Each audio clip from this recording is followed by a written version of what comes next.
What if I told you a 3.5-acre illegal farm was hiding in plain sight, right under the noses of Tanzanian authorities? This is Kenya News Update today.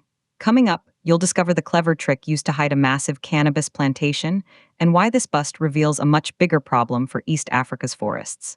Meet senior conservator Paschal, a forest protector for years.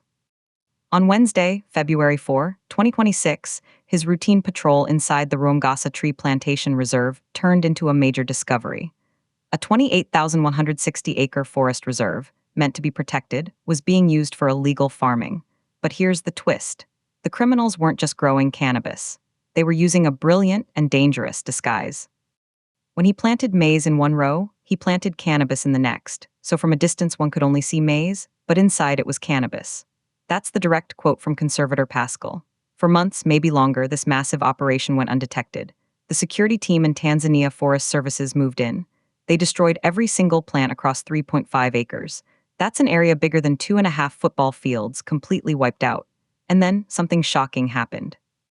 They arrested one suspect, just one man currently in custody pending legal action. But here's what nobody's talking about. How did one person manage a farm this size alone? The operation was sophisticated. Interplanting with maize is a classic trick to avoid aerial detection. It shows planning. It shows intent. It shows this wasn't some small-time backyard plot. This was a commercial-scale operation hidden inside a national forest reserve. The implications are huge. Jada District Administrative Secretary Lucy Bida had a stark warning for residents. We call on citizens to immediately cease conducting human activities inside our reserve. We all know the importance of the environment and that rainfall depends on its protection. Her words point to a deeper conflict.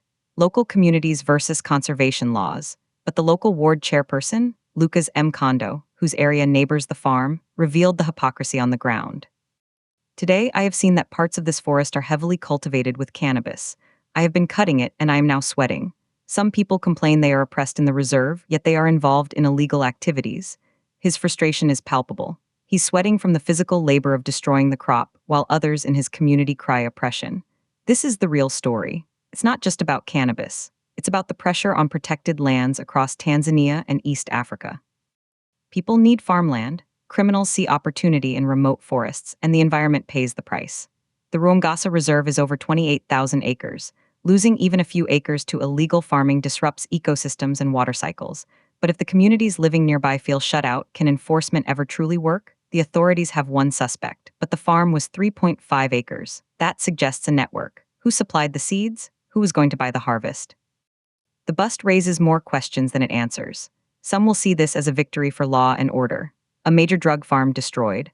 Others will see it as a symptom of a failing system where conservation creates conflict with local livelihoods. The cannabis is gone. The maize is gone.